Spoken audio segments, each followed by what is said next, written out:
Welcome into week 5 of the OUA season. We are getting closer to Thanksgiving weekend. We are getting closer to rivalry games, but we still have a really good slate headed up for you guys this weekend. So Connor and I are here to break it all down and give you guys a look at what's coming up this week.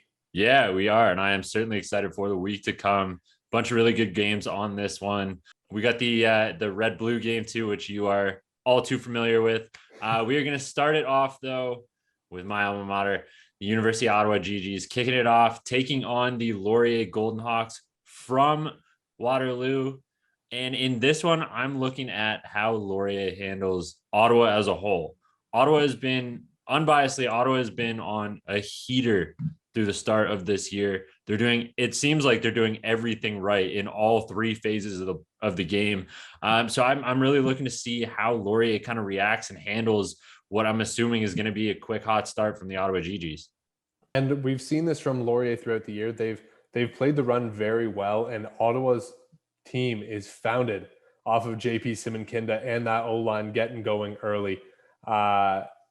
I am looking forward to seeing how Laurier matches that, as well as how young quarterback Taylor Algersma plays this defense. Obviously, James Peter, the reigning OUA Defensive Player of the Week. Kevin Victome, TK, has been holding it down in the back end. We feel like we talk about them every week, but they are playing nuts football this season. I want to see how Algersma matches up in a home game against the GGs. Yeah, it should be a good one. And that's the thing right there. Taylor Algersma, we know what he does. We've talked about him.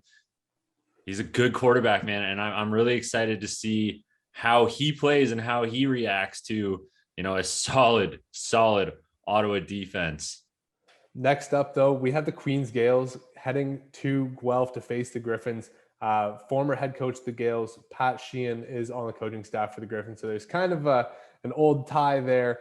But the main storyline, Queens just thumped Carlton and Guelph was just thumped by the GGs. We have a team that's looking to rebound and a team that's looking to keep this train rolling. James Keenan, the reigning Offensive Player of the Week, 364-4 last week. How does that look against the Griffins this time about? Well, I don't necessarily know if he's going to go for 400 yards and 4 touchdowns again, or nearly 400 yards and 4 touchdowns again. I don't think we can expect him to do that. It'll be a great surprise and a nice treat if he does. But no, I'm just looking for James Keenan to do the same things that he's been doing all year. He's shown that he's one of the most veteran guys at the quarterback position in this league. I think he's close to no turnovers on this season too. I don't think he's thrown an interception yet, which is a great thing to have. What else can we say? Just keep playing clean, keep playing keen, throw 400 yards, throw no interceptions. Come on. What do you want me to do?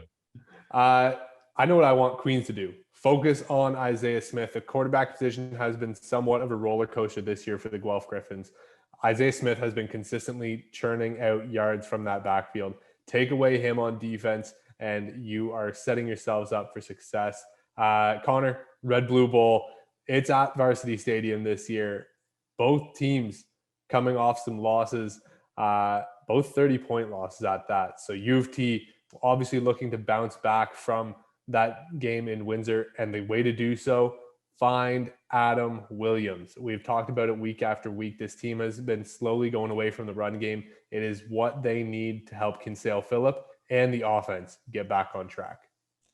Yeah, and we saw both quarterbacks play last week too. So no matter who is at quarterback, no matter who's under center, I think the key to the Varsity Blues offense is Adam Williams. But man, other sideline in this one, the York Lions, we've talked about it. They've shown it, that consistency that we've wanted to see. It's been growth every single week, I think, for the Lions, for us. But now I want to see points. I want to see touchdowns, capitalize on those score zone opportunities. I think they've got a chance here to come out and play some good football. It's the Red Blue Bowl. Come on. They got to be excited for this one. I know what I'm excited for, and that's the Western Mustangs being back off their bye week, Connor. They are facing the Waterloo Warriors, where Nolan Cavan, he had his first real game as a young quarterback, and it was a tough loss, and he's got an even tougher task ahead of him as we are asking him to bounce back, and his team is asking him to bounce back against the reigning Vanier Cup champions. It's a tall task and a tall order, but I think getting Gordon Lom and James Basiliga back involved often will be the key. Yeah, certainly. I don't think you can necessarily ask Nick Sua to try to match the two-headed monster of Wanati and Keon, but I think he is definitely one of the driving forces of this Waterloo offense. And when his legs are turning, when he's going, it allows Nolan Kevin to have those days, have those downfield kind of completions to the Basiligas and the Loms. So I think there's some importance there, but we absolutely know defensively, Waterloo is going to have to be on their absolute 99 to 100% type game. They got to be locked up in all phases of this one. Yeah, they're facing against the top rusher and the fourth best rusher in terms of yards per game. Edward Winati, Keon Edwards, these guys have been doing it consistently week after week, triple digits yards. I want to see them get back going after this bye week, get a week off the legs, get a week rested up, and then come back for the home stretch. They've got a perfectly placed bye week this year. I can't wait to see how they utilize that to their advantage. I'll certainly be looking for that as well. But final game in this week 5. It's not the Windsor road trap this week. It's the Carlton road trap. The Windsor Lancers got to go to the other side of the province. They got to go all the way to Ottawa to take on those Carlton Ravens. Since the GGs have been playing most of their games at TD Place, Connor, I think this is technically the longest road trip in the OUA. This is a big one. Windsor's so used to having long road trips, but this is another task.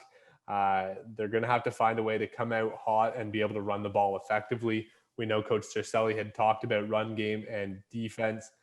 They're going to need every single second of that, as Carlton has had some issues defending the run, but Tanner DeYoung has been able to find yardage and take chunks out of teams throughout the season. Yeah, no doubt. And I think that is the key in this one. We know that Carlton has struggled a little bit to stop the run. We know Windsor is going to run. I don't think there's any secrets in this one. If Carlton wants to win, it's controlling the game. It is stopping the run. I think in this game, I know I said it a couple of weeks ago, but I think in this game, I finally might get to see what Windsor looks like when that run game is controlled a little bit and what that second phase of their offense looks like, because defensively for Carlton, their front seven is pretty aggressive.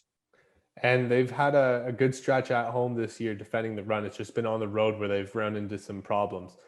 So we look forward to that. If you guys want to catch any of these games in the area, of course, head over to the stadiums, get your tickets, find out where you can get them from the local schools or at the box office. If you're out of town, though, OUA.tv has you covered. Every game free, on demand, and live. So go ahead, check out either last week's games or make sure you tune in for this week ahead. As always, I'm Wade Zanchetta. Connor O'Neill is with me from CF Perspective. Enjoy the week of OUA football.